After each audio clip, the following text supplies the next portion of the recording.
Era uma manhã de janeiro de 2005. Embora o conceito de manhã ou noite perca o sentido quando se está flutuando na vasta escuridão a 1,5 bilhão de quilômetros do Sol. Havia apenas o silêncio e o frio do vácuo, interrompidos por um evento que a humanidade havia aguardado por 7 longos anos. Uma pequena sonda, em forma de disco, um emissário de metal e cerâmica, chamado Huygens, despertou de seu sono profundo. Ela havia viajado agarrada à lateral da nave Cassini, como uma criança agarrada às costas da mãe, atravessando o grande abismo interplanetário. Mas agora, o abraço foi desfeito. A Huygens estava sozinha, girando lentamente para manter a estabilidade, caindo em direção a uma esfera opaca e alaranjada que dominava o horizonte. Aquele mundo não era um planeta, mas uma lua. Uma lua que desafiava todas as convenções que havíamos estabelecido sobre os satélites naturais. Enquanto a nossa própria lua é um cadáver geológico, cinzento e exposto ao vácuo, Titã, a maior lua de Saturno, escondia-se timidamente atrás de um véu espesso. Era o único lugar no sistema solar, além da Terra, a possuir uma atmosfera densa, uma manta de nitrogênio e metano que guardava seus segredos com um zelo ciumento. Até aquele momento, Titã era apenas uma mancha borrada nos telescópios, um mistério envolto em névoa fotoquímica. Ninguém sabia se a Huygens aterrissaria em uma montanha sólida ou se mergulharia com um respingo final em um oceano global de petróleo alienígena. A entrada na atmosfera foi violenta. A sonda atingiu as camadas superiores do ar de Titã como um meteoro, o escudo térmico brilhando com a fúria do atrito, transformando a energia cinética de sua viagem interplanetária em um calor abrasador. Era uma bola de fogo iluminando um céu que nunca havia visto tal luz. Mas então, a fúria cessou. Os paraquedas se abriram, florescendo como medusas artificiais nas correntes de ar alienígenas, e a descida frenética transformou-se em um balé lento e silencioso. Durante 2 horas e meia, a Huygens flutuou para baixo, e à medida que perfurava a neblina alaranjada, as câmeras começaram a transmitir imagens que chocaram os cientistas reunidos nas salas de controle em Darmstadt e Pasadena. O que se revelou não foi uma cratera estéril ou um deserto de poeira cósmica. Eram canais, redes complexas de drenagem que se ramificavam como veias em um braço humano ou raízes de uma árvore antiga. Havia litorais, baías e o que pareciam ser ilhas. A geografia era assustadoramente familiar, uma imitação da terra esculpida não em rocha e água, mas em gelo e hidrocarbonetos. Era como olhar para um reflexo distorcido do nosso próprio mundo através de um espelho escuro e congelado. Quando a sonda finalmente tocou o solo, não houve o estrondo de metal contra a pedra. Os sensores indicaram uma superfície com a consistência de areia molhada ou argila, talvez semelhante a um crème brûlée cósmico, com uma crosta fina cobrindo um interior macio. A Huygens sobreviveu, e de sua posição final, inclinada em um leito de rio seco, ela enviou uma imagem que redefiniu nossa compreensão do cosmos. O chão estava coberto de pedras arredondadas, polidas por correntes fluviais. Mas aquelas pedras não eram silicatos, eram pedaços de gelo de água, duros como granito, devido às temperaturas de 180 graus negativos. E o fluido que as havia polido não era água, mas metano líquido, caindo de um céu carregado de nuvens de hidrocarbonetos. Aquele momento em 2005 foi o nosso primeiro contato real com o reino do crepúsculo. Foi o instante em que deixamos de olhar para o sistema solar exterior apenas como um museu de gigantes gasosos e começamos a vê-lo como um arquipélago de mundos potenciais. A aterrissagem da Huygens não foi apenas um triunfo da engenharia. Foi o catalisador de uma nova filosofia de exploração. De repente, a pergunta mudou. Não estávamos mais perguntando o que havia lá fora. A pergunta, sussurrada nos corredores das agências espaciais e nos sonhos dos futuristas, tornou-se muito mais audaciosa, muito mais perigosa e infinitamente mais sedutora. Poderíamos viver lá? Para responder a isso, precisamos primeiro entender a natureza fundamental da realidade em Titã, pois ela opera sob regras que fariam nossa intuição terrestre falhar catastroficamente.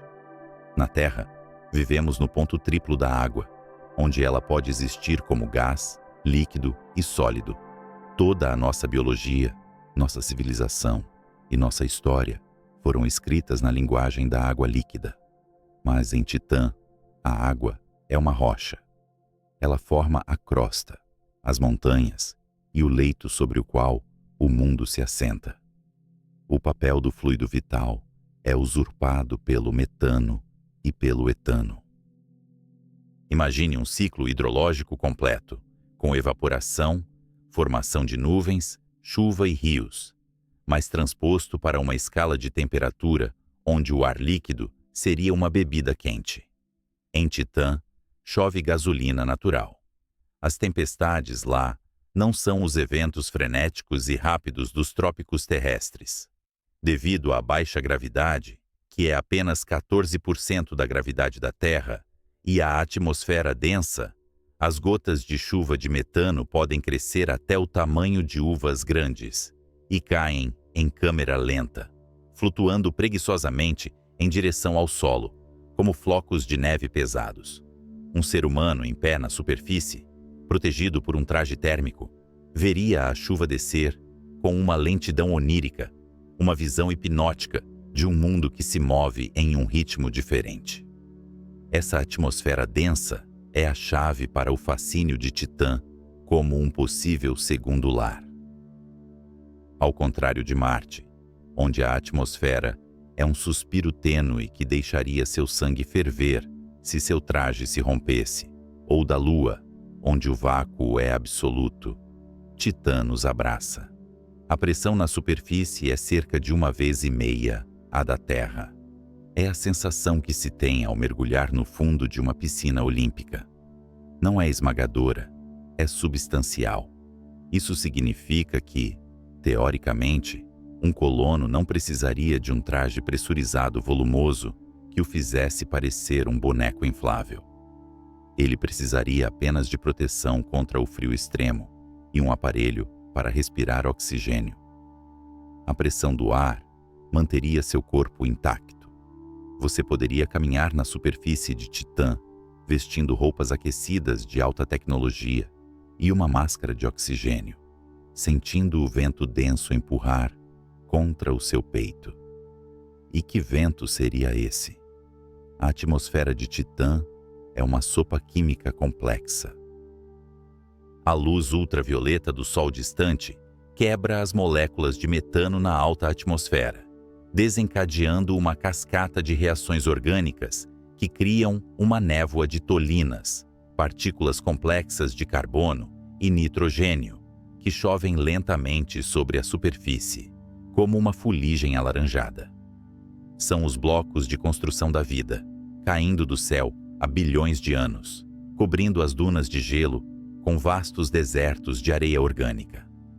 Se a Terra é o planeta azul e Marte, o planeta vermelho, Titã é o mundo da cor do açafrão e do betume. Mas a beleza visual esconde uma armadilha termodinâmica. A energia é a moeda do universo, e em Titã, a conta bancária está quase vazia.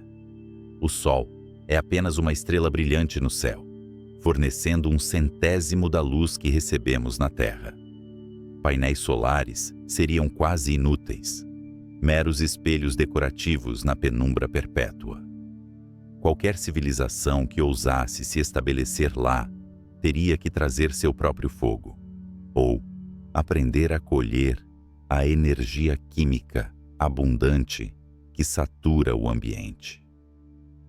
Estamos falando de um mundo feito de combustível. Os lagos do Polo Norte de Titã, como o Kraken Mare e o Ligeia Mare, contêm mais hidrocarbonetos líquidos do que todas as reservas conhecidas de petróleo e gás natural da Terra combinadas. É uma ironia cósmica suprema. Em um mundo onde o combustível cai do céu e preenche oceanos, não há oxigênio para queimá-lo. O fogo, como o conhecemos, é impossível na atmosfera aberta de Titã. Para colonizar este mundo, teríamos que inverter a equação da combustão terrestre. Na Terra, queimamos combustível usando o oxigênio livre do ar.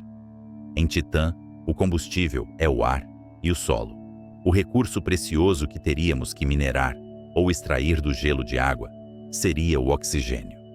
As cidades de Titã seriam ilhas de calor e luz em um mar de criogenia, alimentadas pela eletrólise do gelo do chão sob seus pés, liberando o oxigênio vital para a respiração e para a queima dos hidrocarbonetos locais.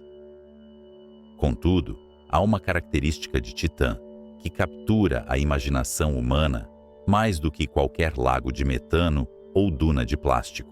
É a promessa do voo. A combinação única de baixa gravidade e alta densidade atmosférica transforma a física da aviação. Na Terra, voar é uma luta constante contra a gravidade, exigindo asas enormes e motores potentes para gerar sustentação. Em Titã, a atmosfera é tão espessa e o puxão gravitacional tão fraco que um ser humano, com um par de asas artificiais presas aos braços, poderia decolar batendo as asas como um pássaro. O sonho de Ícaro, que na mitologia grega terminou em tragédia sob o sol quente, poderia ser realizado nas brumas frias de Saturno. Cidades flutuantes não precisariam de tecnologias antigravitacionais impossíveis. Elas poderiam flutuar em balões cheios de ar terrestre aquecido, navegando pelos céus alaranjados como galeões em um oceano de gás. Mas por que iríamos? Por que deixar o berço quente e azul da Terra para viver em um crepúsculo congelado, onde a água é pedra e a chuva é combustível? A resposta pode residir na própria vulnerabilidade da nossa existência. Somos uma espécie de um único planeta, vivendo em uma única cesta cósmica. A história da vida na Terra é pontuada por extinções em massa, momentos em que o universo, através de asteroides ou supervulcões, tentou apagar a lousa biológica. Titã representa algo que nem a Lua nem Marte podem oferecer plenamente: um escudo. Sua atmosfera espessa protege a superfície da radiação cósmica letal e das partículas energéticas que varrem o sistema solar. Em Marte, os colonos teriam que viver como toupeiras, enterrados sob metros de rególito para evitar que seu DNA fosse destruído pela radiação. Em Titã, poderíamos viver na superfície, protegidos pelo cobertor de nitrogênio. É um ambiente hostil, sim, mas é um ambiente que oferece abrigo contra o vácuo e a radiação, os dois maiores assassinos do espaço. A sonda Huygens, após transmitir seus dados preciosos por cerca de 90 minutos da superfície, sucumbiu ao frio e ao esgotamento de suas baterias. A nave-mãe Cassini continuou a orbitar Saturno por mais 12 anos, mapeando os mares do norte com radar, vendo através das nuvens e revelando um mundo complexo e dinâmico. Mas a Huygens permanece lá, um pequeno monumento da engenhosidade humana congelado nas planícies de Adiri. Ela é o nosso marco, a bandeira plantada não por conquista, mas por curiosidade. Ela repousa agora no silêncio, coberta talvez por uma fina camada de poeira orgânica, esperando o dia em que o céu, acima dela, se iluminará novamente. não com a entrada de uma sonda robótica suicida, mas com as luzes de descida de uma nave tripulada. O dia em que olhos humanos verão diretamente o horizonte curvo de Saturno através da névoa, e pulmões humanos expirarão dióxido de carbono em estufas aquecidas, iniciando o ciclo da vida baseada em carbono em um mundo onde o carbono já reina supremo, mas de uma forma estranha e inanimada. Titã é um teste de Rorschach planetário, onde alguns veem um inferno tóxico e congelado, outros veem o maior estoque de energia e compostos orgânicos do sistema solar, um laboratório pré-biótico que congelou no tempo, guardando os segredos de como a vida pode ter começado na Terra. Ou talvez, apenas talvez, como a vida poderia começar novamente. À medida que contemplamos a possibilidade de nos tornarmos uma espécie multiplanetária, devemos olhar para além das rochas vermelhas e secas de Marte. Devemos olhar para o reino dos gigantes gasosos, para as suas luas, que são mundos por direito próprio. Titã nos desafia com sua estranha familiaridade. É um convite escrito em metano e gelo, um chamado para atravessar o grande vazio e estabelecer um posto avançado nas margens do sistema solar, onde o Sol é apenas uma estrela brilhante e a noite dura para sempre. Será que temos a audácia de aceitar esse convite? De transformar a nossa biologia e a nossa tecnologia para prosperar onde o frio para o tempo? Ou a Huygens permanecerá para sempre como o único artefato humano a tocar aquele solo alienígena, uma relíquia solitária de uma espécie que olhou para o abismo, maravilhou-se com o que viu, mas optou por ficar em casa? Na fria escuridão de Pádua, no ano de 1610, um homem curvava-se sobre um tubo de chumbo e vidro, forçando a vista contra o limite do que a humanidade podia compreender. Galileu Galilei, cujas mãos já haviam redesenhado a superfície da Lua e desmantelado a perfeição aristotélica dos céus, encontrava-se agora diante de um enigma que seus instrumentos primitivos não conseguiam resolver. Através de lentes imperfeitas, que curvavam a luz como se observasse o mundo através do fundo de uma garrafa espessa, ele viu Saturno não como uma joia solitária, mas como uma aberração. Para os olhos de Galileu, o gigante gasoso parecia ter orelhas. Ele registrou aquilo que sua mente tentava desesperadamente racionalizar, como um astro triplo, 3 corpos alinhados em perfeita simetria, onde o central era imenso e os 2 laterais serviam como guardiões silenciosos, sustentando o velho Deus do tempo em sua caminhada pelo firmamento. O universo parecia estar pregando uma peça.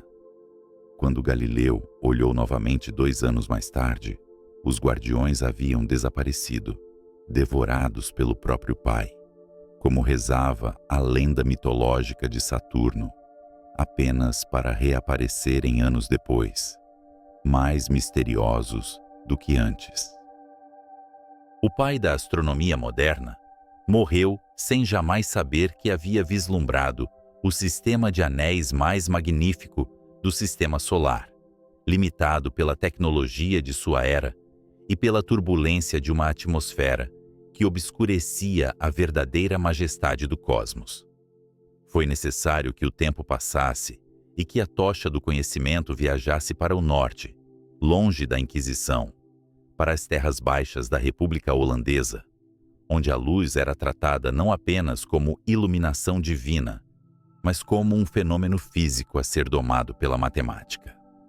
Em meados do século XVII, a Europa era um caldeirão de guerras e revoluções, mas nos tranquilos ateliês de Haia, Christian Huygens polia o vidro com uma paciência que desafiava a própria entropia. Huygens compreendeu que o segredo para ver mais longe não estava apenas em ampliar a imagem, mas em purificá-la. Ele construiu telescópios de comprimentos focais absurdos, tubos longos e finos, que pareciam lanças apontadas para o coração de Deus, projetados para minimizar a aberração cromática que transformava estrelas em borrões de arco-íris. Na noite de 25 de março de 1655, Huygens apontou seu novo instrumento, uma obra-prima da óptica da época, para a luz amarelada de Saturno. O que ele viu reescreveu a arquitetura do nosso sistema solar. A confusão de Galileu, aquelas orelhas fantasmagóricas, revelou-se uma ilusão de ótica causada pela inclinação. Huygens percebeu que Saturno não era triplo, nem deformado. Ele estava cercado por um anel fino e plano, que em nada tocava o planeta, inclinado em relação à eclíptica. Era uma estrutura de elegância geométrica pura, um halo de matéria suspensa no vácuo, girando em silêncio absoluto. A mente de Huygens teve que dar um salto de abstração colossal, visualizando o sistema solar em 3 dimensões, compreendendo que a Terra e Saturno dançavam em ritmos diferentes ao redor do Sol, alterando nosso ângulo de visão e fazendo os anéis desaparecerem quando os observávamos de perfil, finos como o fio de uma navalha cósmica. Mas naquela mesma noite histórica, enquanto decifrava a geometria dos anéis, Huygens notou algo mais. Uma pequena estrela, brilhante e fixa em sua lealdade, que não pertencia ao fundo estático do firmamento. Ele observou noite após noite, traçando a trajetória desse ponto de luz. Não era um cometa, nem uma estrela distante. Era um mundo. Huygens havia descoberto Titã. Esta descoberta foi muito mais do que a adição de um ponto nos mapas celestes. Foi a confirmação de que a Terra não era o modelo para o universo. Se Júpiter tinha suas luas galileanas e agora Saturno revelava possuir seu próprio séquito, o sistema solar não era uma monarquia com a Terra no centro, mas uma federação de mundos, cada um com sua própria gravidade, suas próprias regras e seus próprios companheiros de viagem. Titã, a primeira lua descoberta orbitando um planeta além de Júpiter, abriu as portas intelectuais para a ideia de que os gigantes gasosos eram, em si mesmos, sistemas solares em miniatura. Huygens olhava para aquele ponto de luz e via um irmão da nossa Lua, mas numa escala titânica. Ele não podia saber, através da névoa de distância, de 1,5 bilhão de quilômetros, que aquele ponto de luz escondia segredos que levariam mais de 300 anos para serem tocados. Ele via apenas a luz refletida pelo topo de uma atmosfera densa, uma mortalha dourada que escondia a superfície de um mundo complexo. A física daquele sistema começou a se desenrolar diante dos olhos dos astrônomos, como um mecanismo de relojoaria divina. Giovanni Domenico Cassini, trabalhando sob o céu de Paris algumas décadas depois, refinaria essa visão. Ele percebeu que o anel de Huygens não era uma estrutura sólida e contínua, como um prato de cerâmica, mas que havia uma falha, uma lacuna escura que hoje leva seu nome. A divisão de Cassini foi a primeira pista de que os anéis eram dinâmicos, um rio de gelo e rocha fluindo sob a batuta impiedosa da gravidade. Cada partícula nesses anéis, desde o grão de poeira microscópico até pedregulhos do tamanho de montanhas, orbita Saturno independentemente, obedecendo às mesmas leis de Kepler que regem os planetas. São bilhões de luas minúsculas, colidindo, quebrando-se e aglomerando-se em uma dança de destruição e criação constante. E pastoreando esse caos ordenado estava Titã. A gravidade de Titã exerce uma influência sutil, mas profunda, sobre todo o sistema de Saturno. Como um maestro distante, Sua massa puxa e empurra as órbitas das outras luas e das partículas dos anéis, criando ressonâncias que esculpem a estrutura do sistema. Onde a gravidade se alinha em frações inteiras, abrem-se lacunas no disco. Onde ela se equilibra, formam-se ondas de densidade espirais, que se propagam pelos anéis como ondas em um lago calmo, perturbado por uma pedra. Mas o que tornava Titã verdadeiramente singular, uma anomalia que desafiava a categorização, era a sua aparência ao telescópio. Enquanto as outras luas de Saturno e Júpiter brilhavam com o branco estéril do gelo, exposto ao vácuo, Titã permanecia um disco difuso, alaranjado e impenetrável. Durante séculos, os astrônomos olharam para Titã e viram apenas um mistério. Por que uma lua teria cor? A resposta viria apenas com a espectroscopia moderna, revelando que Huygens não havia descoberto apenas uma rocha gelada, mas o único outro corpo no sistema solar, além da Terra, a possuir uma atmosfera densa e rica em nitrogênio. Aquele brilho alaranjado não era a superfície, mas uma névoa fotoquímica complexa, um smog orgânico criado pela interação da luz solar ultravioleta com o metano na alta atmosfera. Imagine a ironia histórica. Huygens, o mestre da luz e das lentes, descobriu um mundo que se recusava a ser visto. Ele encontrou um corpo celeste que se escondia atrás de um véu, guardando sua superfície como um segredo precioso. A descoberta de Titã foi o primeiro passo em uma jornada que nos levaria a questionar a definição de habitabilidade. Até então, a vida e a complexidade eram privilégios de planetas rochosos, próximos ao calor do Sol. Mas ali, no reino do frio profundo, orbitando um gigante de gás que não possui superfície sólida, existia um mundo com ar, com clima, com estações. A visão de Huygens transformou o céu noturno. Onde antes víamos pontos estáticos, passamos a ver lugares. Lugares com geografia, com história geológica e, talvez, com química prebiótica. A luneta de Galileu nos mostrou que não éramos únicos. O telescópio de Huygens nos mostrou que o universo era infinitamente mais estranho e diversificado do que nossos mitos poderiam conceber. Essa lua gigante, maior que o planeta Mercúrio, tornou-se o cálice sagrado da exploração planetária. Ela representava um paradoxo, um mundo congelado no tempo, preservando em sua química os ingredientes que, na Terra primitiva, podem ter dado origem à vida, mas mantidos em um estado de animação suspensa criogênica a quase 200 graus negativos. A mente humana, contudo, não se satisfaz apenas com a observação distante. A descoberta de Huygens plantou uma semente de curiosidade que germinaria através dos séculos, impulsionando a construção de naves que não seriam feitas de madeira e lona, mas de titânio, ouro e silício.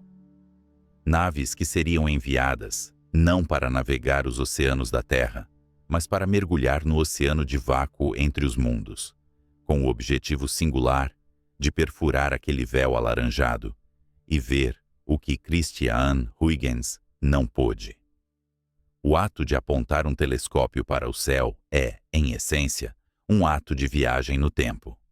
Vemos a luz como ela era, não como ela é. Mas para compreender Titã, a humanidade precisaria fazer mais do que olhar. Precisaria ir até lá. Precisaria estender seus sentidos através do abismo, enviando emissários robóticos para tocar aquele mundo alienígena. A jornada intelectual iniciada no século XVII, com lentes polidas à mão, culminaria em uma das missões mais audaciosas da engenharia moderna. Uma descida às trevas de uma atmosfera desconhecida, onde chuvas de metano caem sobre colinas de gelo duro, como granito. Ao contemplarmos a história dessa descoberta, somos forçados a reconhecer a nossa própria insignificância e, simultaneamente, a grandeza da nossa audácia. De um borrão triplo na lente de Galileu a um mundo complexo e velado na ocular de Huygens, Titã emergiu das sombras para se tornar o protagonista de uma nova fronteira. Não mais apenas uma luz no céu, mas um destino.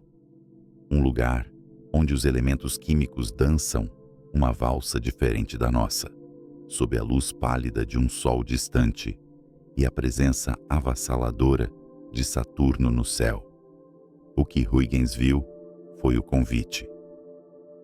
O que se seguiria nos séculos vindouros seria a resposta da humanidade a esse chamado. Uma odisseia para desvendar se aquele mundo envolto em névoa poderia ser, de alguma forma distorcida e estranha, um reflexo do nosso próprio lar. O palco estava montado, a lua estava localizada, mas a verdadeira natureza de Titã permanecia um sonho febril de hidrocarbonetos, esperando para ser acordado. Pois se a Terra é o berço da vida, como a conhecemos, Titã apresentava-se como um laboratório cósmico, um experimento em escala planetária, rodando isolado na escuridão exterior. E para ler os resultados desse experimento, teríamos que esperar até que nossa tecnologia alcançasse a nossa imaginação, permitindo-nos finalmente descer através das nuvens e colocar os pés, ou melhor, os sensores, em uma superfície que nenhum olho humano jamais vira. O que encontraríamos lá embaixo desafiaria novamente tudo o que pensávamos saber sobre líquidos, sobre geologia e sobre a possibilidade de um segundo Gênesis no sistema solar. Imagine um relógio antigo e colossal, uma daquelas peças de engenharia barroca, onde engrenagens de latão giram silenciosamente dentro de uma caixa de madeira escura. Cada roda dentada, por menor que seja, está irrevogavelmente presa ao movimento da mola principal. Se a mola parar, o tempo para. No século XVII, quando Christian Huygens apontou seu telescópio rudimentar para o céu noturno e discerniu pela primeira vez a verdadeira natureza dos anéis de Saturno, ele não estava apenas observando um planeta. Ele estava olhando para o mecanismo de um relógio celeste, uma miniatura perfeita e aterrorizante do sistema solar, operando segundo leis de uma precisão implacável. Saturno não é um mundo solitário flutuando no abismo. É um soberano, um rei gravitacional, que mantém uma corte de mais de 80 luas em uma submissão perpétua. Para entendermos se a humanidade pode um dia chamar este lugar de lar, precisamos primeiro compreender a tirania invisível que governa este domínio. A gravidade aqui não é apenas uma força que mantém seus pés no chão. É uma mão invisível que amassa, estica e torce a própria rocha e o gelo até que eles gritem em forma de calor. Quando olhamos para a nossa própria Lua, vemos um mundo geologicamente morto, uma rocha silenciosa marcada por cicatrizes antigas. Mas no reino de Saturno, a proximidade com o gigante gasoso muda as regras do jogo. A força da gravidade diminui com o quadrado da distância, o que significa que o lado de uma lua voltado para Saturno é puxado com muito mais violência do que o lado oposto. Essa diferença, esse gradiente de força, é o que chamamos de força de maré. Imagine segurar um pedaço de arame rígido entre as mãos. Se você o dobrar uma vez, nada acontece. Mas se você o dobrar para frente e para trás, repetidamente e com rapidez, o metal na dobra começará a aquecer. Ele pode ficar quente o suficiente para queimar sua pele. É exatamente isso que Saturno faz com suas luas. À medida que orbitam em elipses ligeiramente excêntricas, elas são espremidas e relaxadas, espremidas e relaxadas. milhões de vezes a cada revolução. A fricção interna da rocha e do gelo, esfregando-se uns contra os outros nas profundezas do subsolo, gera um calor formidável. Uma fornalha acesa, não pela fusão nuclear, mas pela pura dança mecânica da gravidade. Esta é a chave para o paradoxo de Encelados. Este pequeno mundo, uma esfera de gelo branco e puro, que reflete a luz solar como um espelho recém-polido, deveria ser um deserto congelado, morto há bilhões de anos. Está longe demais do Sol para receber qualquer calor significativo. No entanto, a sonda Cassini revelou algo que desafiou todas as expectativas da física clássica. No polo sul dessa lua diminuta, fendas gigantescas, carinhosamente apelidadas de listras de tigre, rasgam a crosta de gelo. Dessas feridas abertas, géiseres titânicos de vapor d'água e gelo são expelidos para o vácuo a velocidades supersônicas. Não é apenas água. É um coquetel químico complexo, salgado, rico em orgânicos, o sangue vital de um oceano subterrâneo que se recusa a congelar. A gravidade de Saturno, auxiliada por uma ressonância orbital com a lua vizinha Dione, mantém o coração de Encelados batendo, bombeando energia para um oceano oculto sob quilômetros de crosta congelada. A violência dessa ejeção é tal que Encelados não guarda sua água apenas para si. Ele a doa para o sistema. As plumas de gelo escapam da fraca gravidade da Lua e se espalham, formando o difuso e fantasmagórico anel E de Saturno. O satélite está literalmente pintando sua órbita com seu próprio interior. Para um futuro colonizador, isso representa mais do que uma curiosidade geológica. Representa acesso. Não precisaríamos perfurar quilômetros de gelo endurecido para provar a água ou buscar vida. O oceano está vindo até nós, pulverizado no espaço, esperando para ser coletado por coletores de proa de uma nave orbital. Mas a gravidade não é a única força invisível que molda este império. Há o magnetismo. O interior metálico de Saturno, girando a velocidades vertiginosas, gera uma magnetosfera colossal, uma bolha magnética que, se fosse visível a olho nu da Terra, apareceria maior que a lua cheia no céu. Dentro dessa bolha, partículas carregadas são aceleradas a velocidades relativísticas, transformando o espaço ao redor do planeta em um ambiente de radiação letal, um acelerador de partículas natural de proporções galácticas. É aqui que Titã, o gigante do sistema, desempenha seu papel mais fascinante. Titã orbita perigosamente perto da fronteira dessa magnetosfera. Às vezes, ele está dentro da bolha protetora de Saturno. Outras vezes, quando o vento solar comprime o campo magnético do planeta, Titã fica exposto ao fluxo direto de partículas do Sol. No entanto, Titã possui sua própria armadura. Sua atmosfera densa e alaranjada, mais espessa que a da Terra, funciona como um cobertor e um escudo. Quando a radiação e as partículas energéticas colidem com o topo da atmosfera de Titã, elas não destroem a superfície. Em vez disso, elas iniciam uma alquimia complexa.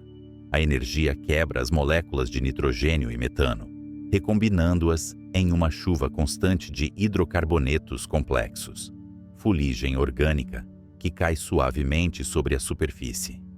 É uma fábrica química impulsionada pela radiação que mataria um ser humano desprotegido em instantes. Para nós, que evoluímos sob a luz quente de uma estrela amarela, a energia é sinônimo de luz solar. Painéis fotovoltaicos cintilantes são a imagem da nossa sustentabilidade. Mas nas profundezas do poço gravitacional de Saturno, a luz do Sol é apenas 1% do que recebemos na Terra. É uma lâmpada fraca em um corredor longo e escuro. A energia solar lá é anêmica, insuficiente para sustentar uma civilização industrial faminta por gigawatts. A sobrevivência humana no sistema saturniano não dependerá de olhar para cima, para o Sol, mas de olhar para baixo, para o calor que emana dos núcleos planetários. A mesma mecânica celeste que derrete o gelo de Encelados e alimenta os vulcões de hidrocarbonetos pode ser a nossa salvação. A compreensão profunda de como as forças de maré dissipam energia é o primeiro passo para a engenharia de nossa permanência.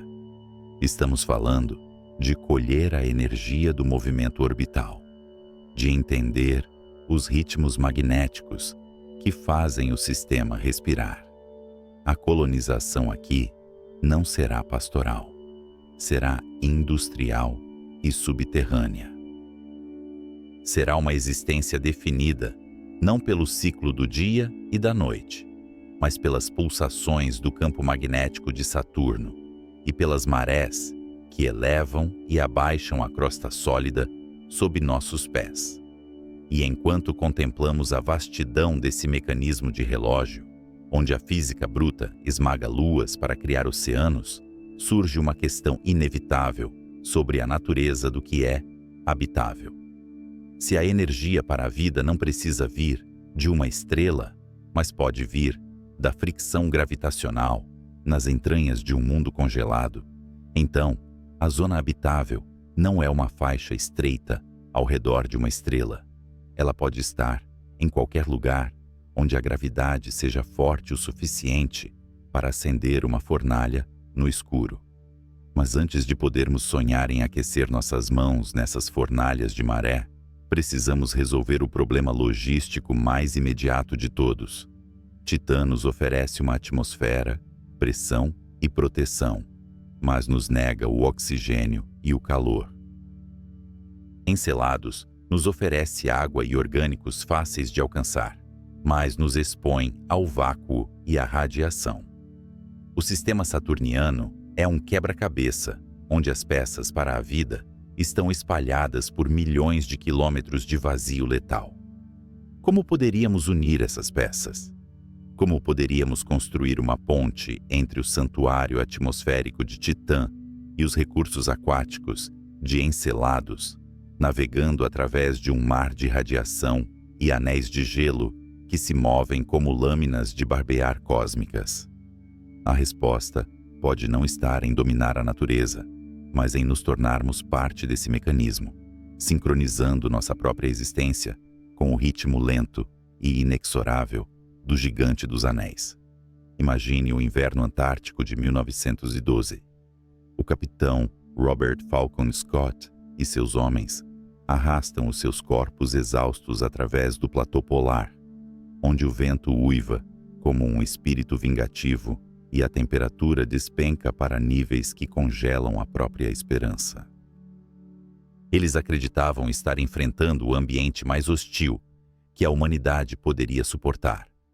Um inferno branco onde a carne exposta necrosava em minutos e a água fervente se transformava em cristais de gelo antes de tocar o chão. No entanto, se pudéssemos transportar o acampamento condenado de Scott através do abismo do espaço e depositá-lo na superfície de Titã, aquele deserto antártico pareceria, em comparação, um paraíso tropical, ameno e convidativo. Aqui, a 1,5 bilhão de quilômetros do calor da nossa estrela, o conceito de frio transcende a mera sensação física e torna-se uma propriedade fundamental da matéria, uma tirania termodinâmica que rege cada átomo. Pousar em Titã ou Encelados não é apenas viajar para longe, é viajar para um estado de animação suspensa molecular. Quando os primeiros colonizadores abrirem as escotilhas de suas naves blindadas, não encontrarão o vácuo silencioso da Lua, mas sim uma atmosfera densa e opressiva, tingida de um laranja doentio. O termômetro não marcará o frio que conhecemos, mas uma estase profunda de 180 graus negativos. Nesta temperatura, a intuição humana sobre a realidade física falha catastroficamente. A água a substância que define a vida na Terra, que bebemos, na qual nadamos e que compõe a maior parte dos nossos corpos, deixa de ser um líquido ou mesmo um gelo quebradiço. Sob o manto gélido de Saturno, a água sofre uma metamorfose mineralógica. Ela se torna uma rocha fundamental, com a dureza do granito e a resistência à atração do aço temperado. Os arquitetos destas futuras colônias não precisarão de concreto. Eles escavarão o próprio solo, talhando blocos de gelo de água tão duros que faíscas voarão ao impacto das picaretas de titânio. As fundações de nossas cidades não serão construídas sobre a terra, mas sobre o cadáver congelado do que um dia poderia ter sido um oceano.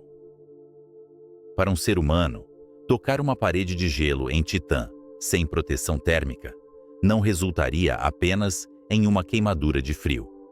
A transferência de calor seria tão violenta e instantânea que a carne se estilhaçaria como vidro, sugada de toda a sua energia térmica, em um evento que a física descreve mais como uma explosão de entropia do que como um simples congelamento.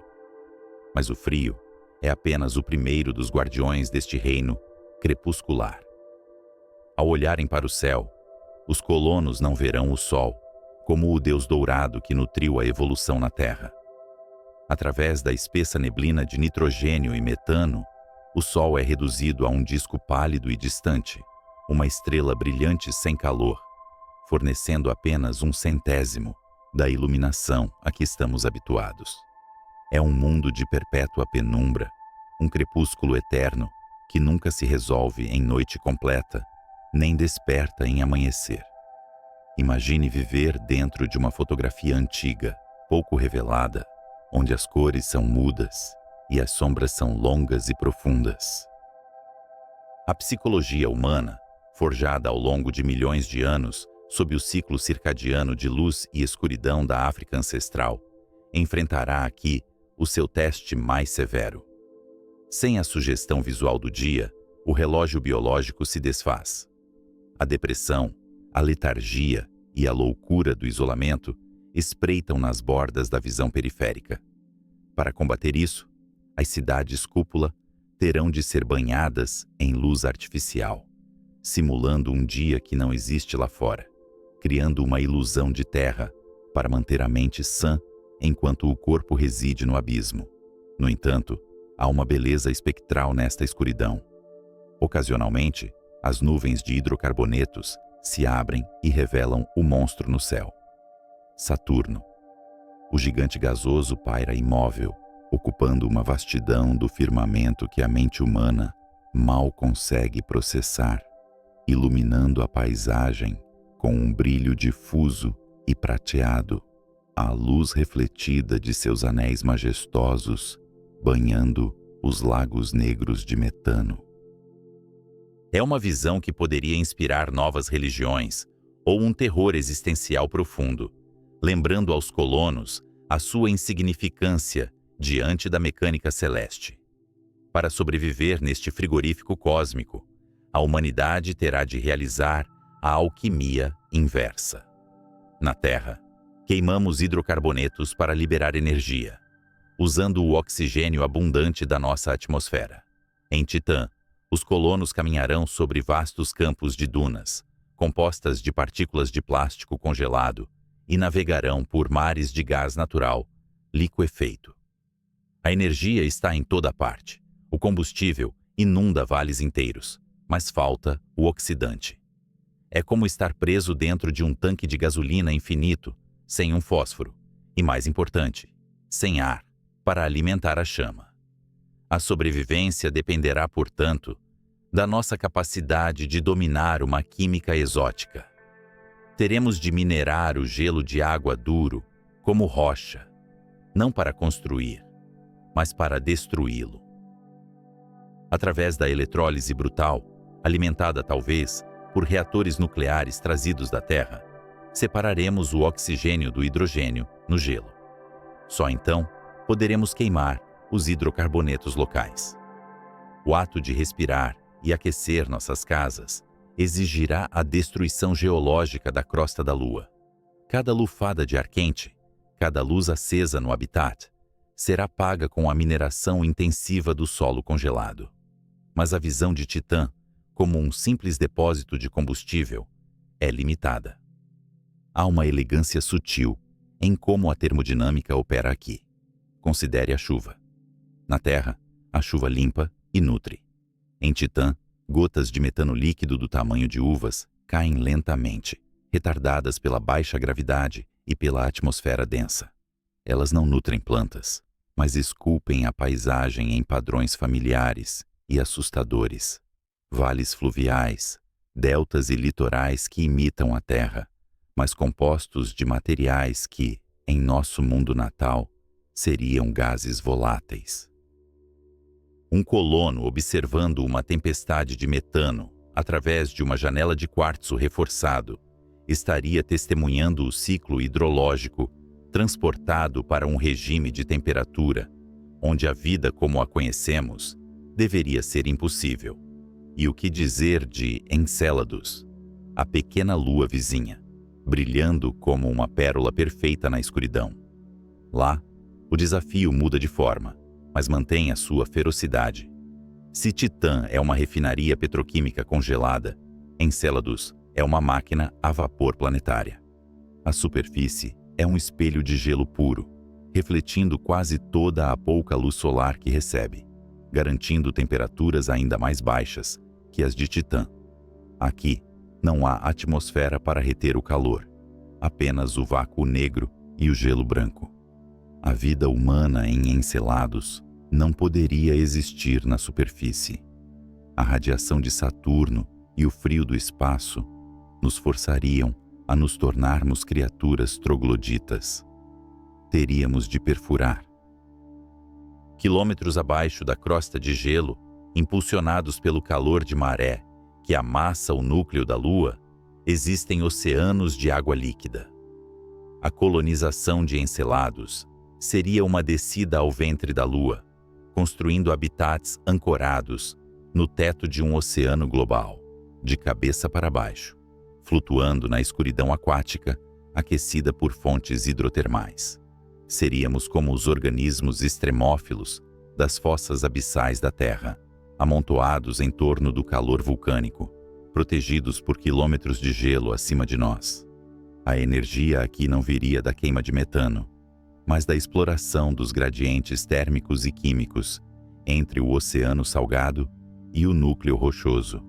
Seria uma existência de submarinistas eternos, nunca vendo as estrelas, nunca sentindo o vento, vivendo em bolhas pressurizadas suspensas em um abismo líquido que pode, ou não, já abrigar formas de vida nativas, competindo pelos mesmos recursos. A engenharia necessária para manter a vida humana nestes ambientes beira o milagroso. Os materiais comuns tornam-se inúteis. A borracha estilhaça-se como vidro. Lubrificantes comuns congelam e colam as engrenagens das máquinas. Teremos de inventar novos tipos de polímeros, novas ligas metálicas e sistemas de aquecimento redundantes, onde uma única falha significa a morte térmica em segundos. O traje espacial de um colono em Titã não é apenas uma roupa, é uma nave espacial em miniatura. Um ecossistema fechado que luta constantemente contra um gradiente de temperatura que busca roubar cada joule de energia do corpo humano. Imagine o som nesse mundo. A atmosfera densa de Titã transporta as ondas sonoras com mais eficiência do que o ar da Terra. O ruído do vento seria um rugido constante e profundo, uma presença física que faria as paredes dos habitats vibrarem. As vozes, se pudessem ser ouvidas lá fora, soariam mais graves, distorcidas pela densidade do gás.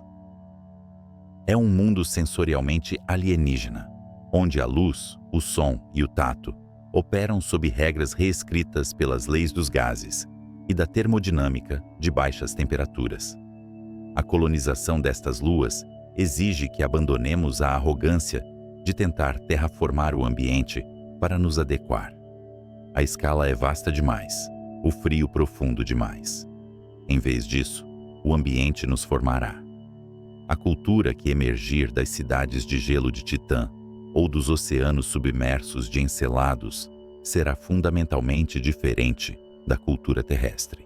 Será uma sociedade baseada na gestão rigorosa da energia, onde o desperdício de calor é o maior pecado e a manutenção da vedação hermética é a maior virtude. Eles olharão para a Terra através de telescópios, vendo um ponto azul pálido, quente e caótico, e talvez sintam uma estranheza. Para os filhos de Saturno, o normal será o céu laranja, a gravidade leve que permite aos humanos voar com asas artificiais sobre lagos de etano e o brilho constante e reconfortante do Senhor dos Anéis no céu. A dureza do gelo será a sua terra firme, o frio absoluto, a sua constante universal. Mas antes que possamos sonhar com essa nova civilização, devemos enfrentar o obstáculo logístico que separa a visão da realidade: a distância. A energia necessária para chegar lá é imensa, mas a energia necessária para permanecer vivo é contínua e implacável. Estamos falando de domar um ambiente onde a própria química orgânica, os blocos de construção da vida, chove do céu, mas permanece inerte, congelada em um sono profundo, à espera de uma faísca que a natureza se recusa a fornecer. Nós somos essa faísca. Nós somos o agente do caos térmico invadindo um reino de ordem criogênica. Ao contemplarmos essas paisagens de beleza letal, somos forçados a perguntar, não apenas se podemos sobreviver, mas o que significa estar vivo em um lugar onde o universo parece conspirar para nos transformar em estátuas de gelo. A fronteira de Saturno não é para os fracos, nem para os impacientes. É o teste final da adaptabilidade humana, um crisol de frio e escuridão, onde a nossa tecnologia e o nosso espírito serão levados ao ponto de ruptura. E talvez, apenas talvez, ao olharmos para o abismo desses lagos negros, encontremos algo olhando de volta para nós. Algo que resolveu o enigma da vida no frio, muito antes de o primeiro primata erguer os olhos para as estrelas. O silêncio desses mundos é um convite e um aviso. Ele nos chama com a promessa de conhecimento, oculto nas profundezas geladas, mas sussurra sobre a fragilidade da chama da vida. Enquanto nos preparamos para dar o próximo passo, para lançar nossas sementes neste solo de diamante e hidrocarboneto, devemos lembrar que não estamos conquistando Saturno. Estamos apenas pedindo permissão para existir na sua sombra.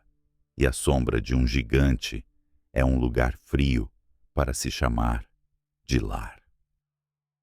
Será que a nossa biologia, evoluída nas savanas quentes e úmidas, pode algum dia realmente pertencer a este crepúsculo congelado?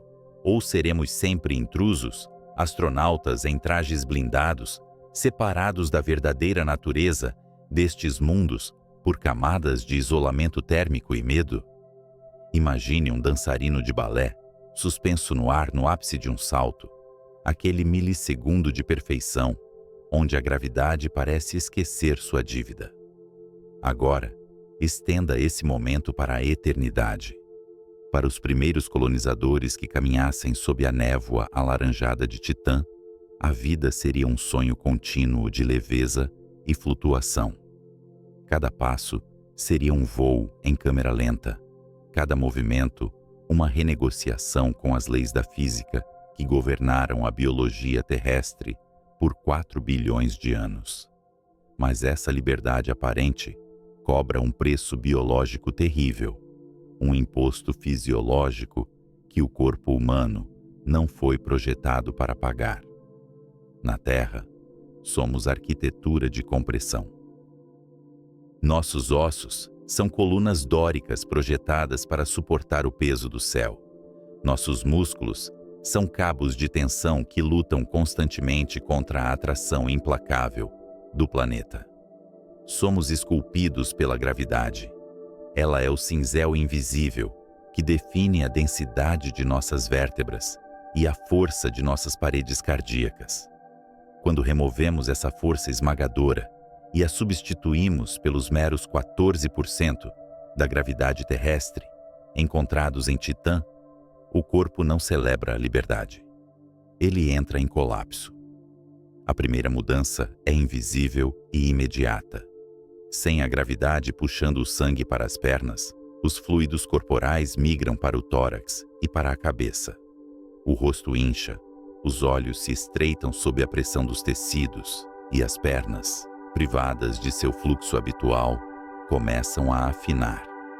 É a chamada síndrome da face de lua e pernas de pássaro, uma caricatura cruel da forma humana. O coração, esse motor incansável que evoluiu para bombear sangue contra a gravidade vertical de um primata bípede, de repente se encontra superdimensionado para a tarefa. Ele não precisa mais lutar. E como qualquer músculo que deixa de ser desafiado, ele começa a atrofiar. O coração encolhe, perde massa, torna-se uma bomba mais fraca, eficiente apenas para aquele mundo leve, mas perigosamente insuficiente para qualquer retorno ao peso esmagador da Terra. Mas a traição mais profunda ocorre no esqueleto. Nossos ossos são bancos de minerais dinâmicos, constantemente depositando e retirando cálcio, com base na carga mecânica que sofrem. Em Titã, o sinal químico para manter essa fortaleza óssea cessa. O corpo, em sua eficiência cega, interpreta o esqueleto robusto como um desperdício de recursos. Células chamadas osteoclastos começam a devorar a matriz óssea, liberando cálcio na corrente sanguínea em taxas alarmantes. O esqueleto se torna poroso, frágil como gesso seco. A urina dos colonos se satura de minerais lixiviados de sua própria estrutura, criando um risco constante e doloroso de cálculos renais, transformando o próprio sistema de filtragem do corpo em uma pedreira interna.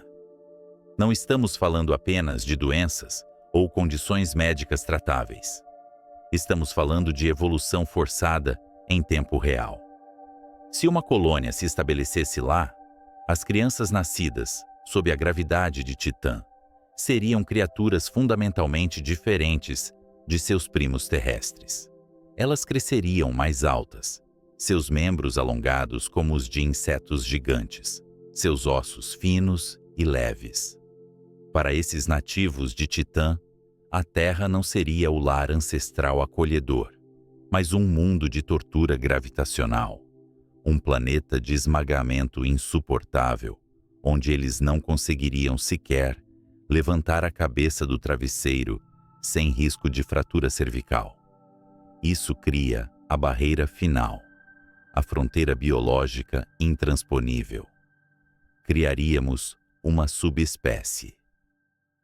O Homo Titâneos seria prisioneiro de seu próprio mundo, exilado não por decretos políticos, mas pela própria fragilidade de sua estrutura. A separação entre a Terra e Titã deixaria de ser apenas uma questão de distância espacial para se tornar uma divergência biológica.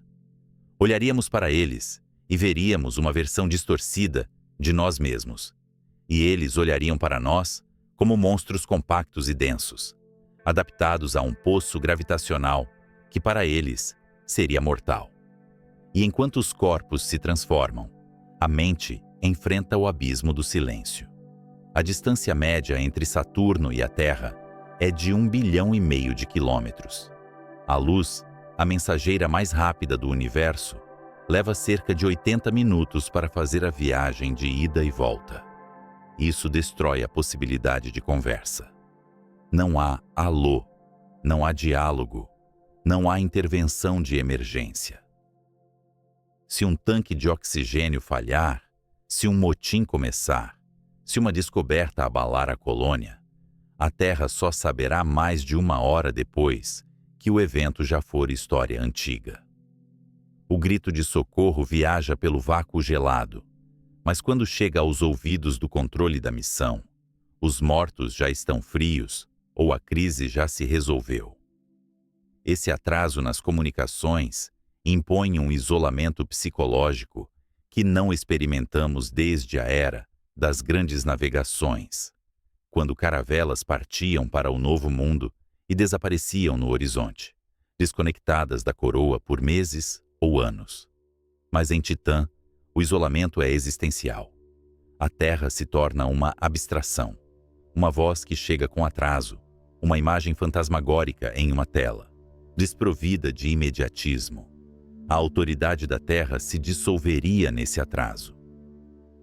Como um governo pode ditar leis ou moralidade para um povo que vive em um tempo diferente, cujas crises e triunfos acontecem no silêncio absoluto do atraso de rádio?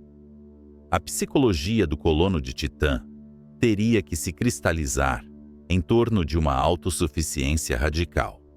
Eles desenvolveriam rituais próprios, uma linguagem moldada pela necessidade de descrever a neve de hidrocarbonetos e o céu laranja eterno. A cultura terrestre, com suas estações de sol e chuva, suas guerras por fronteiras de terra e água, se tornaria mitologia.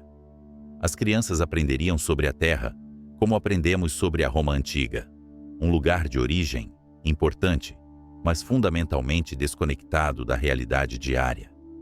O vácuo existencial criado por essa desconexão forçaria a evolução social. Sem a supervisão em tempo real, as estruturas hierárquicas militares ou corporativas que enviaram a missão entrariam em colapso ou sofreriam mutações. Novas formas de governo surgiriam, adaptadas à sobrevivência em habitats fechados, onde a cooperação não é uma virtude ética, mas um requisito termodinâmico. O individualismo extremo, tão valorizado na cultura ocidental terrestre, poderia ser visto como uma patologia perigosa em um ambiente onde abrir uma porta errada mata todos no edifício.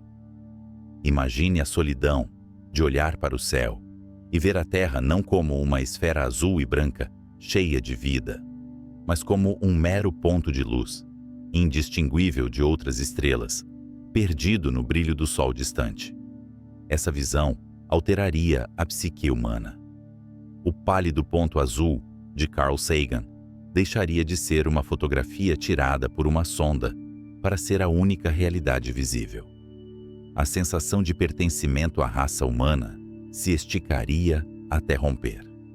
Eles estariam sós, flutuando em uma lua de metano, orbitando um gigante gasoso que preenche o céu como uma divindade indiferente, com seus anéis cortando o horizonte como lâminas de gelo. A mente humana é plástica, mas tem seus limites de elasticidade. O isolamento, combinado com a alteração física, criaria uma civilização de filósofos do abismo ou de loucos funcionais. A falta de ciclo dia-noite natural de 24 horas, a ausência de luz solar direta, a claustrofobia dos habitats subterrâneos ou blindados, tudo isso cozinharia a mente em um caldo de estresse crônico. A depressão não seria uma doença, mas o estado padrão, combatido com engenharia química ou disciplina monástica. Neste cenário, a colonização de Titã deixa de ser uma expansão do território humano e se torna a gênese de algo pós-humano. Não estaríamos plantando uma bandeira. Estaríamos plantando uma semente que cresceria em uma árvore irreconhecível. A desconexão física e temporal agiria como as Ilhas Galápagos agiram para os tentilhões de Darwin, mas em uma escala cósmica e acelerada pela tecnologia e pela brutalidade do ambiente. A pergunta que ecoa nos corredores silenciosos dessas futuras bases não é se podemos sobreviver lá. A tecnologia pode nos manter aquecidos, pode filtrar o ar, pode sintetizar comida a partir dos compostos orgânicos abundantes na superfície. A verdadeira pergunta é quem seremos nós quando a sobrevivência estiver garantida? O que resta de humano em um ser que não pode pisar na terra, que nunca sentiu o vento solar em seu rosto, que conversa com seus ancestrais com 1 hora de atraso e cujos ossos são feitos de treliças de vidro? Talvez o destino da humanidade não seja permanecer unida, mas se estilhaçar pelas estrelas, cada fragmento evoluindo para uma forma nova, esquecendo o que era ser um macaco da savana africana. Titã, com sua gravidade suave e seu isolamento profundo, é o laboratório perfeito para esse experimento não autorizado. Um lugar onde a humanidade pode se perder para talvez encontrar algo novo nas sombras de Saturno. Mas será que estamos preparados para olhar nos olhos de nossos netos e ver neles o olhar de um estranho, de uma criatura que pertence às estrelas e não mais a nós? O céu da Terra não é mais azul. Há muito tempo, a atmosfera que protegia o berço da humanidade foi arrancada, dispersa no vácuo por um vento estelar impiedoso, deixando para trás apenas uma rocha calcinada sob o olhar furioso de um Deus inchado. Se um observador pudesse permanecer na superfície deste mundo morto, 5 bilhões de anos no futuro, ele veria o Sol não como o disco amarelo e benevolente que nutriu a fotossíntese e a poesia, mas como uma parede de fogo rubra, uma gigante vermelha que devorou Mercúrio e Vênus e agora preenche o horizonte de ponta a ponta. É o fim da primeira história. Mas, nas margens exteriores do Sistema Solar, onde o frio absoluto reinou por éons, uma nova gênese está apenas começando. A morte de uma estrela é um evento de violência silenciosa e transformação alquímica. Nas profundezas do núcleo solar, o hidrogênio que sustentou a fusão nuclear por 10 bilhões de anos se exauriu. A gravidade, aquela força incansável que busca esmagar a matéria contra si mesma, vence a batalha contra a pressão de radiação.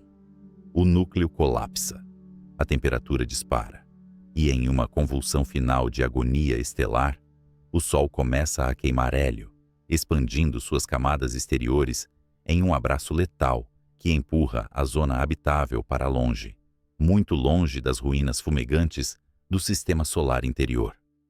Esta zona habitável, aquela faixa estreita e preciosa, onde a água pode existir em estado líquido, não é um imóvel fixo no cosmos. Ela é uma onda, uma maré térmica que viaja para o exterior à medida que a estrela envelhece. Quando essa onda de calor atinge o reino de Saturno, o gigante anelado deixa de ser o guardião do gelo para se tornar o senhor de um novo Éden. Imagine a transformação.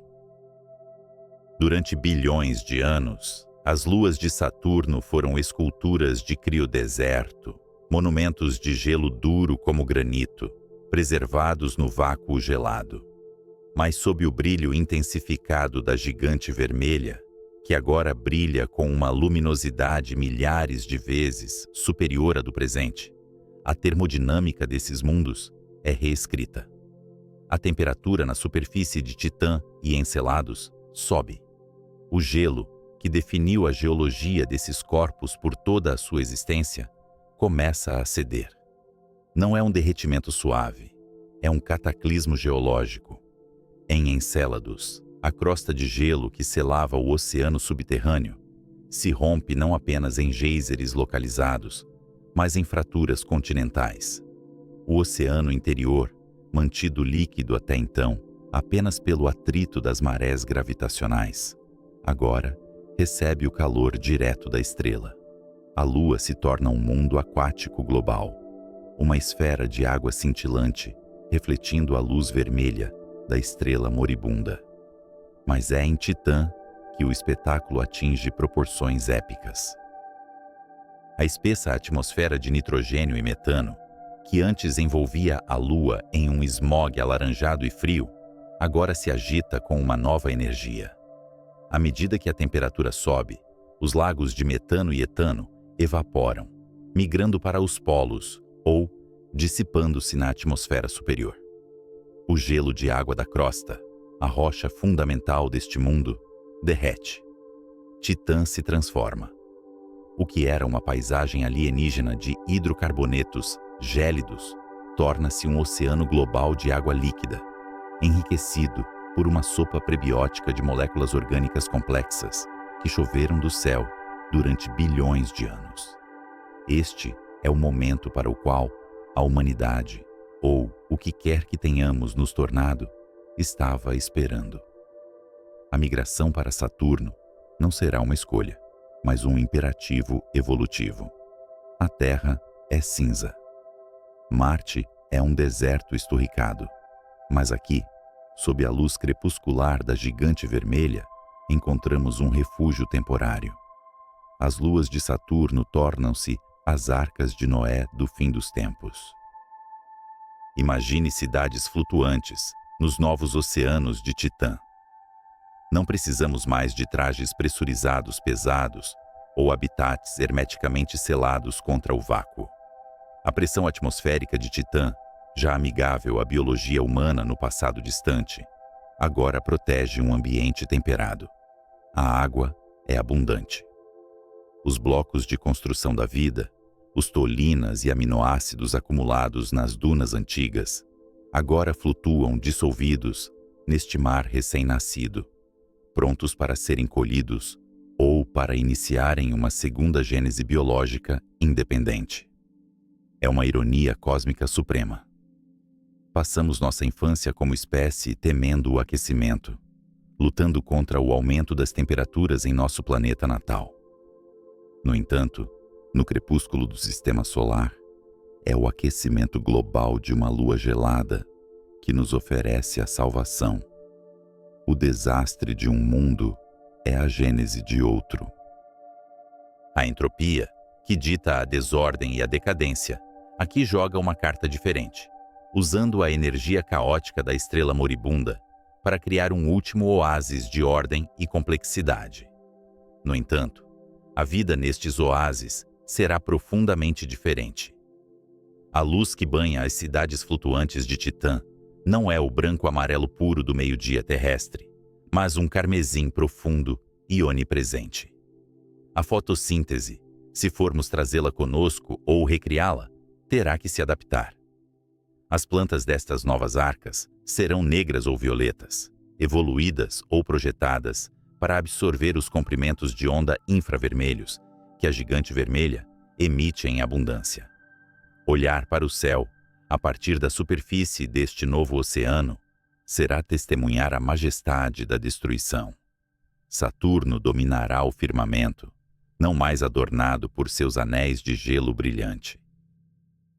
O calor intenso terá sublimado as partículas dos anéis, transformando a joia do sistema solar em um gigante nu, talvez cercado por um disco difuso de vapor d'água e poeira rochosa, uma sombra espectral de sua antiga glória.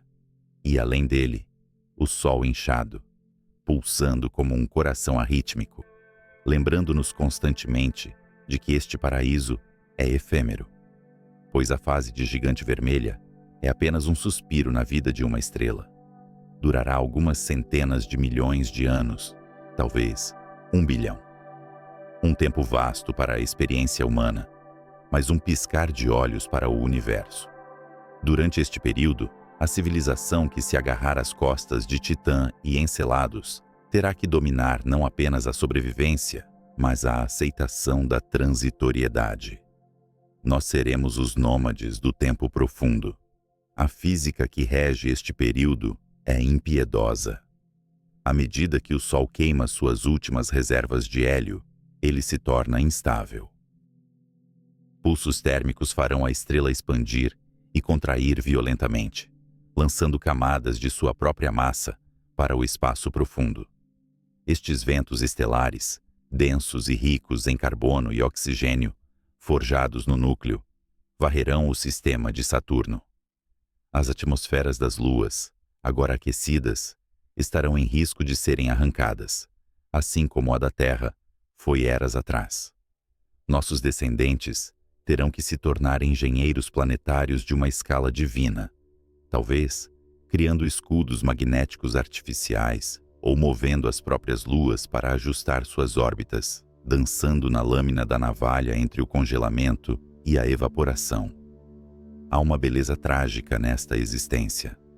Viveremos nas margens de um abismo térmico, aquecidos pela pira funerária do nosso Criador. A energia será abundante, colhida da radiação intensa ou das marés gravitacionais que continuam a amassar o interior das luas. Mas o horizonte temporal será finito.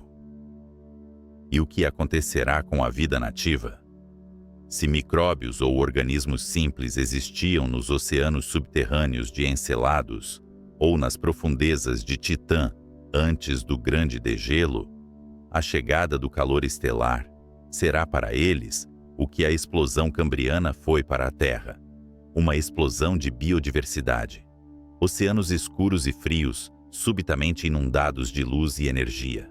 Nossas arcas de salvação podem ser, simultaneamente, berçários de competidores ou companheiros biológicos.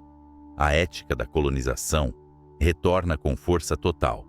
Temos o direito de ocupar estes mundos no momento exato em que eles despertam para o seu próprio potencial biológico? Ou seremos nós, os jardineiros deste último florescer, guiando a evolução em um ritmo acelerado antes que a escuridão retorne? Porque a escuridão retornará. Quando o hélio acabar, a gravidade vencerá sua última batalha. As camadas externas do Sol serão ejetadas suavemente, criando uma nebulosa planetária, uma mortalha de gás brilhante e colorido que se expandirá para o espaço interestelar, levando consigo os átomos que um dia formaram nossos corpos e nossas cidades. No centro, restará apenas o núcleo exposto, uma anã branca, uma brasa cósmica densa e incrivelmente quente, mas pequena, não maior que a Terra original. A zona habitável encolherá drasticamente e instantaneamente. O calor que mantinha os oceanos de Titã líquidos desaparecerá. O frio do espaço profundo recuperará seu território. A água congelará novamente. A atmosfera colapsará. As luas de Saturno retornarão ao seu estado de estátuas de gelo, sepultando, talvez, as ruínas de nossa última grande civilização no sistema solar sob quilômetros de criosfera, a menos que estejamos prontos para partir novamente. As luas de Saturno, portanto, não são um destino final. Elas são uma ponte, um acampamento base montado no fim do mundo. Elas nos compram tempo, o tempo necessário para olhar para fora, para além da heliosfera, para as estrelas que ainda são jovens, para os sistemas que ainda têm bilhões de anos de queima de hidrogênio pela frente.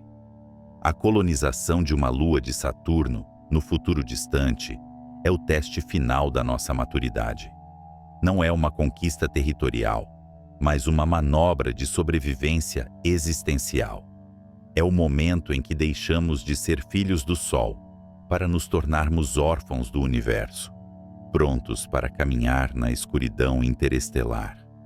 Ao olharmos para Encelados hoje, vendo apenas uma bola de bilhar branca e rachada cuspindo gelo no vazio, estamos olhando para o nosso futuro bunker.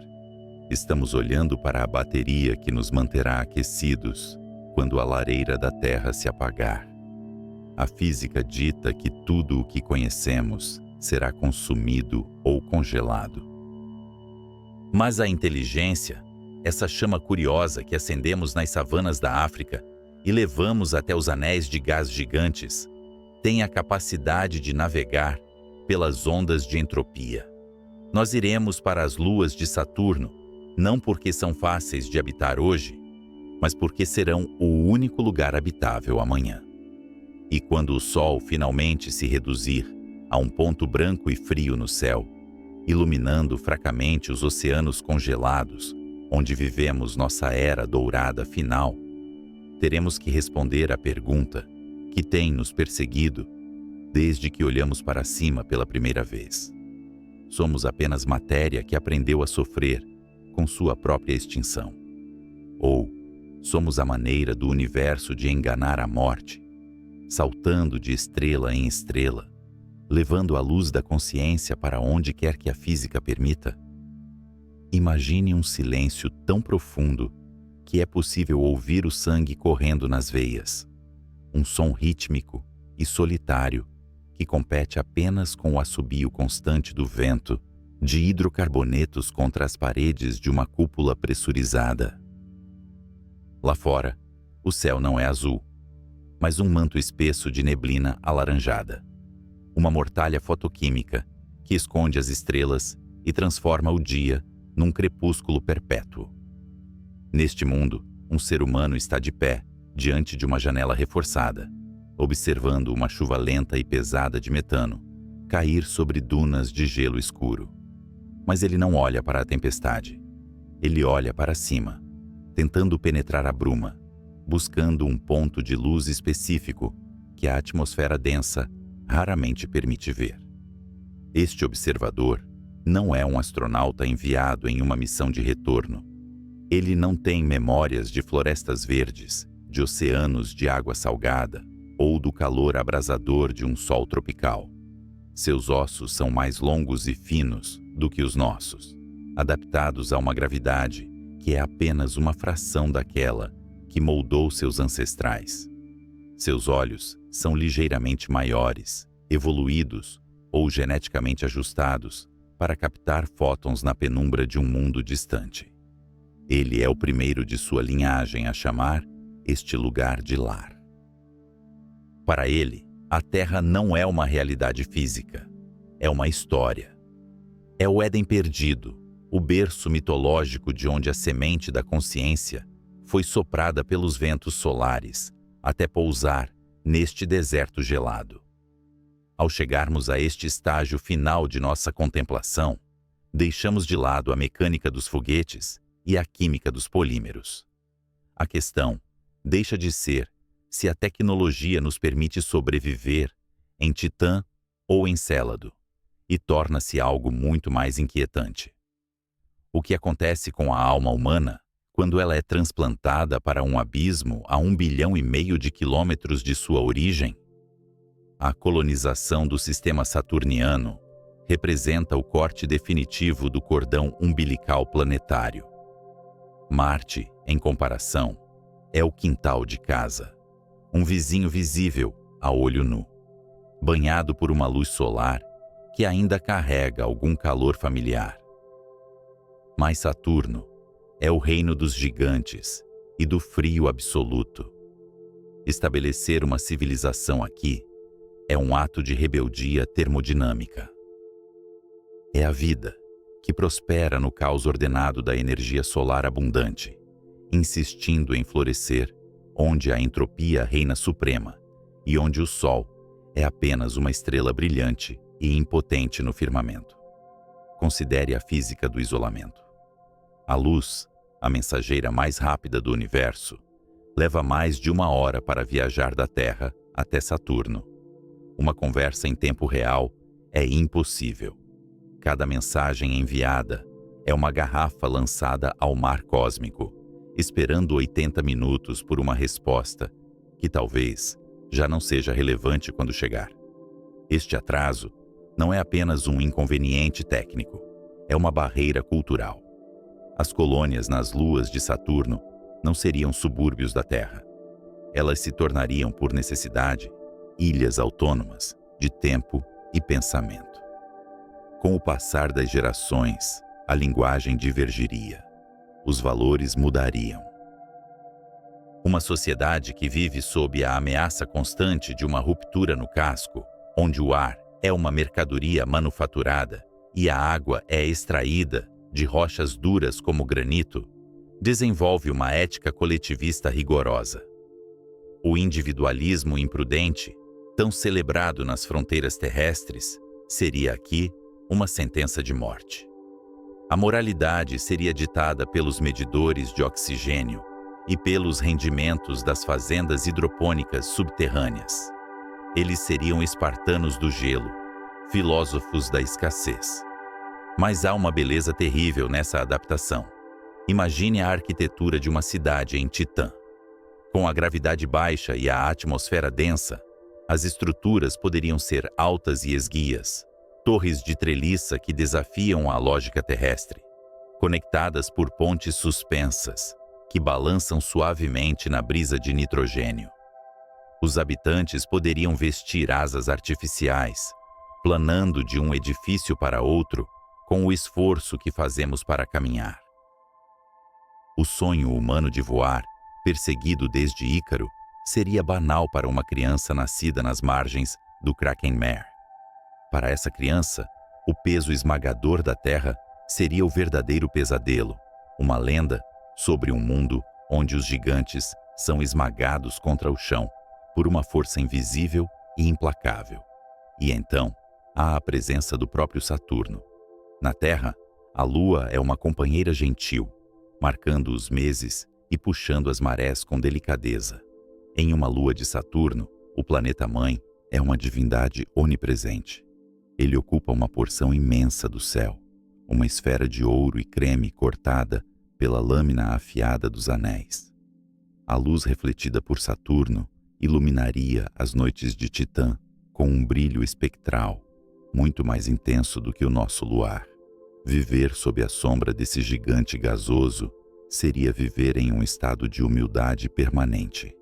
A cada olhar para o céu, os colonos seriam lembrados da escala do universo e da insignificância da matéria sólida diante das tempestades de gás que poderiam engolir 1000 terras. Essa perspectiva cósmica forçada poderia ser o catalisador para o próximo salto na evolução da consciência. Na Terra, nossas filosofias e religiões foram moldadas pelos ciclos do Sol, pelas estações do ano, pela dicotomia entre o céu e a Terra. Em Saturno, a cosmologia é visceral. Você vê a mecânica celeste em ação. Você vê as luas pastoras guiando as partículas dos anéis, a dança gravitacional que mantém a ordem no caos. Talvez os pensadores nascidos nessas colônias desenvolvam uma compreensão do universo que nos escapa. Eles não veriam o espaço como um vazio a ser conquistado, mas como um oceano que o sustenta.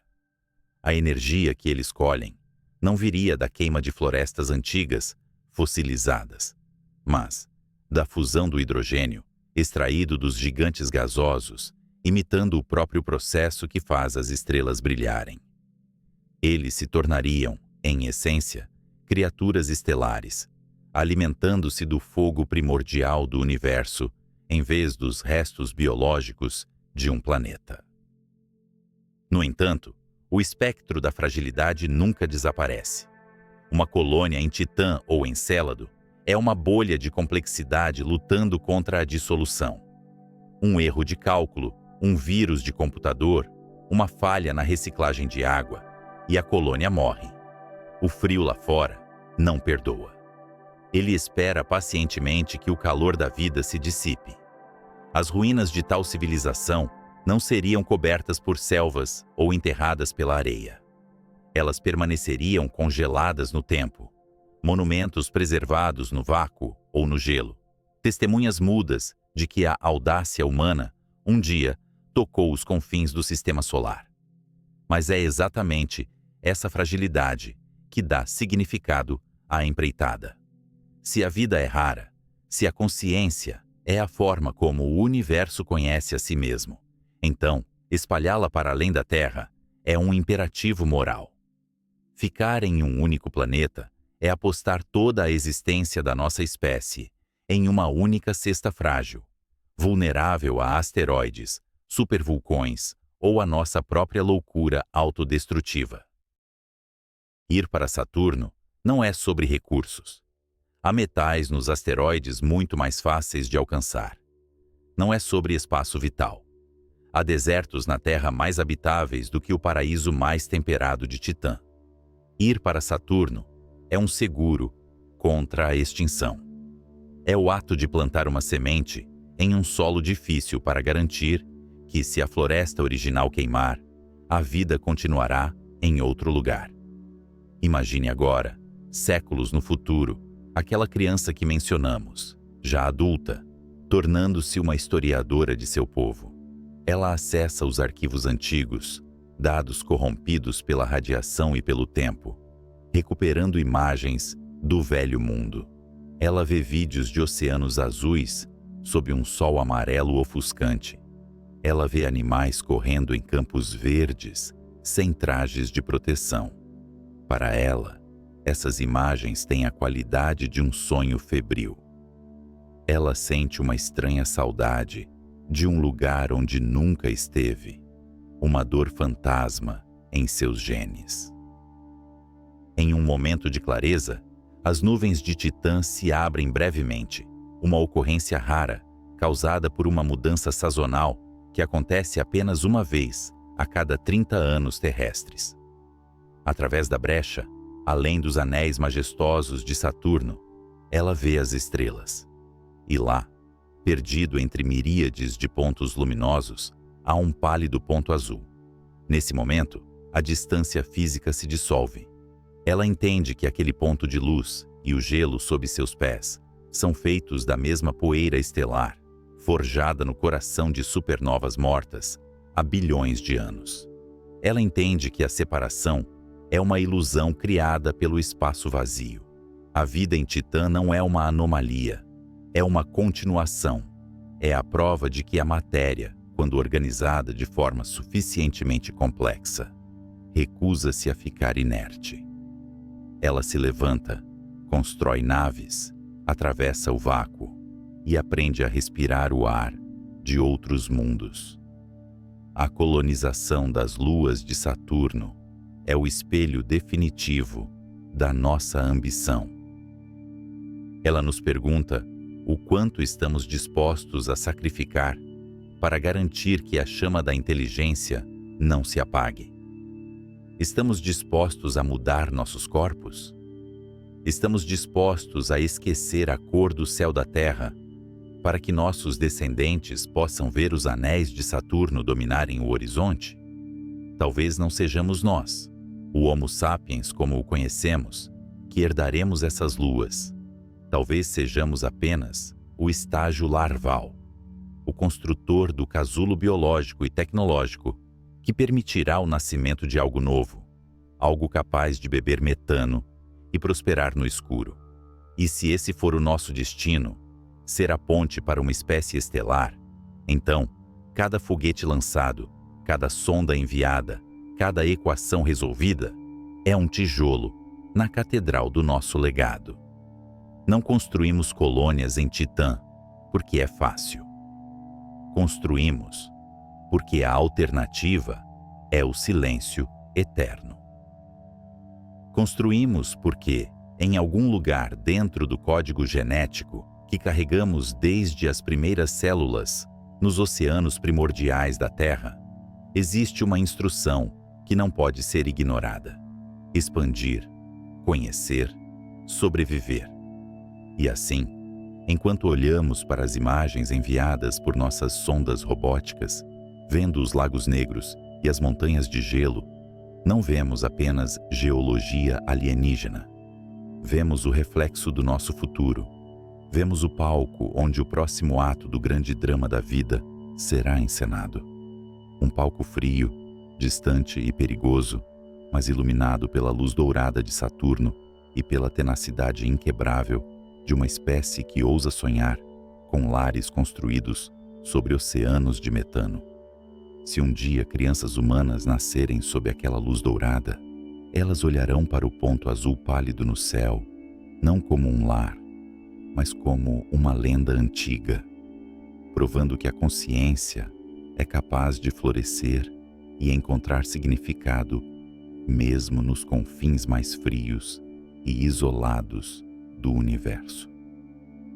E nessa contemplação, a pergunta: poderíamos colonizar uma lua de Saturno, transforma-se em outra, muito mais profunda e urgente. O universo estaria completo sem olhos lá fora para testemunhar sua grandeza.